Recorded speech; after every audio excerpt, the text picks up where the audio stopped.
आप मन के बीच आज के जमाना के यथार्थ गीत जो हमार सबके बीच में बीता थे, सबके जीवन में बीता थे, वो चीज ला हमार आदरणीय बड़े भैया रवि पंडित जी के लिखे ये सुघर रचना ला आप मन के बीच में सुनबो। सतवा दिला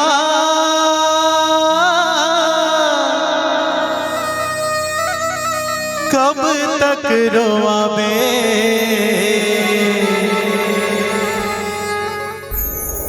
हे गुरु बाबा, हे गुरु घासी, सत के जपैया मान आज दुख तकलीफ झेला थे बाबा। ओ अत्याचारी ला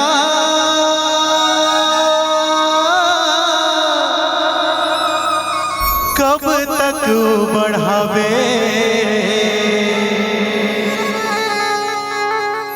टूटी जही विश्वास ऐसे ना बाबा, दुनिया लकड़ी से चलावेगा। ये गीत जीवन के सच्चाई है मेरे दोस्त। जी हाँ, ये जीवन में सत्य परेशान हो सकते लेकिन पराजित नहीं हो सके।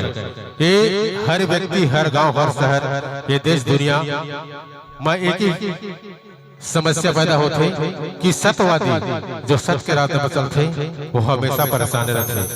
ये मंथन और मनन के बाद गीत लिखे। जी हाँ, सत्यवादी ला कब तक रोआबे, अत्याचारी ला कब तक बढ़ावे, और टूट जाही विश्वास ऐसा माँ बाबा, फिर दुनिया ला कैसे चलावे। आओ स्वर सम्राट हमर स्वतंत्र जी का आवाज में और छत्तीसगढ़ में सब कलाकार के साथ अलाउंसिंग करे, लेकिन जो आवाज, जो दर्द सतवन टंडन जी की आवाज में है, वो आवाज, वो धुन, वो संगीत, वो मिठास मैं अपन जीवन में नहीं देखी। जी हाँ, तो आओ एक शानदार गीत हमारे सबके बीच।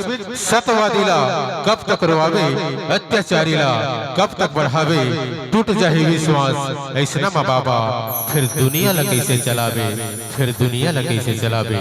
आइए एक शानदार गीत हम सबके बीच।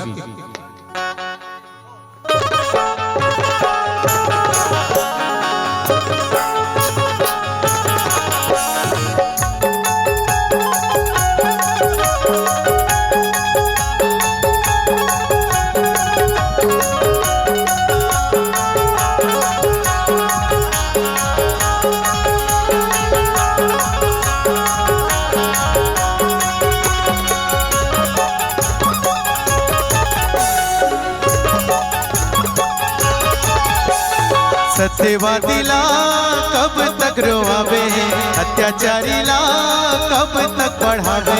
सत्यवादी ला कब तक रोआवे, अत्याचारी ला कब तक बढ़ावे, टूटी जाही विश्वास ऐसे ना माँ बाबा, दुनिया लगे से चलावे। टूटी जाही विश्वास ऐसे ना माँ बाबा, दुनिया लगे से चलावे। सत्यवादी ला कब तक रोआवे, अत्याचारी ला कब तक बढ़ावे, टूटी जाही विश्वास ऐसे ना माँ बाबा, दुनिया लगे से चलावे। टूटी जाही विश्वास ऐसे ना माँ बाबा, दुनिया लगे से चलावे।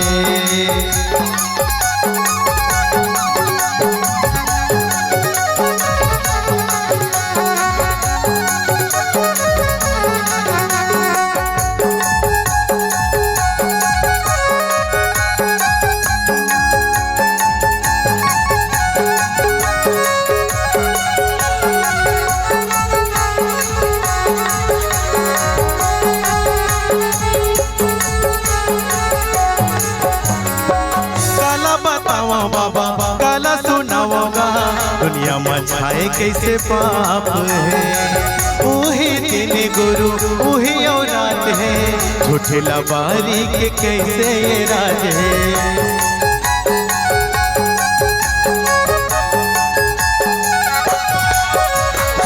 काला बतावा बाबा, काला सुनाओगा, दुनिया में छाए कैसे पाप है।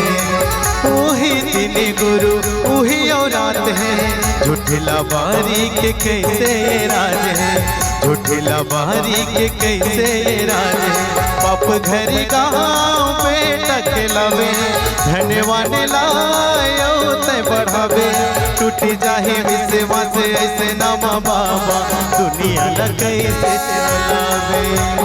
टूटी जाही विश्वास ऐसे नामा बाबा, दुनिया ल कैसे चलावे।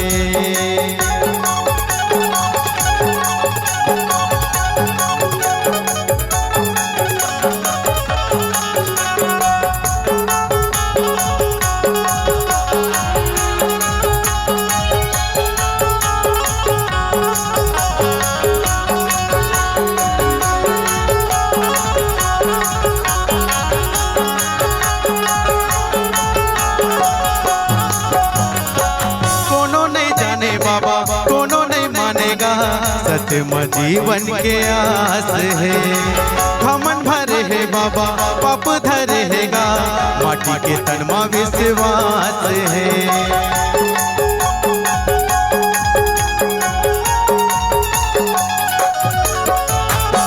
कोनो नहीं जाने बाबा कोनो नहीं मानेगा, सत्य जीवन के आस है, हमन भरे है बाबा पाप धरे हैगा, माटी के तन में विश्वास है, माटी के तन में विश्वास है।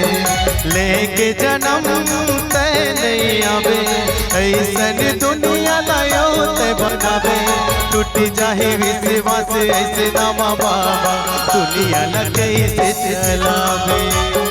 टूटी जाही विश्वास ऐसे नामा बाबा, दुनिया ल कैसे चलावे।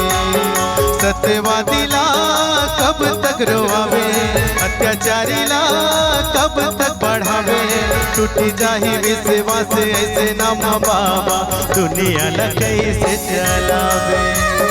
टूटी जाही विश्वास ऐसे नामा बाबा, दुनिया ल कैसे चलावे। टूटी जाही विश्वास ऐसे नामा बाबा, दुनिया ल कैसे चलावे। टूटी जाही विश्वास ऐसे नामा बाबा, दुनिया ल कैसे चलावे। टूटी जाही विश्वास ऐसे नामा बाबा, दुनिया ल कैसे चलावे।